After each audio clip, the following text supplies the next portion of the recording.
देखिए, chief minister एक state का मुरब्बी हुआ करता है, तो उनसे सभी लोग उम्मीद लगाए रहते हैं कि वो सबके लिए काम करेंगे, सबको विश्वास में लेंगे और सबके हित में काम करेंगे।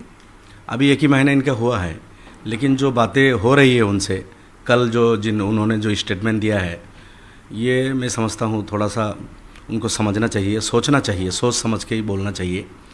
अभी पॉपुलेशन के बारे में बोला है, ख़ास किसी एक कम्युनिटी के, वहाँ बच्चे ज़्यादा है, ये इस तरह की जो बातें उनकी, ठीक है, अगर किसी ट्राइब में ये है, ये बीमारी है, तो एज ए चीफ मिनिस्टर उनकी जिम्मेदारी है हम सब मिल के उस बीमारी को, उसके रीज़न क्या है, कि रीज़न क्या है कि वहाँ पॉपुलेशन की बढ़ोतरी ज़्यादा है, उसको कैसे कंट्रोल किया जाए।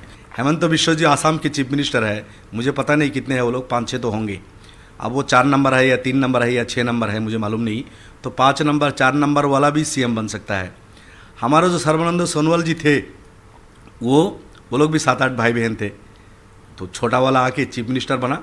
मैं इसका मतलब मैं ये सपोर्ट नहीं कर रहा हूँ कि 7-7 8-8 बनाए कोई। अभी देखिए, लोगों के पास ज़मीन कम है, प्रॉपर्टी कम है, इकोनॉमी किधर जा रही है, तो कंट्रोल करे, जो बातें चल रही है ठीक है, हिसाब से करे।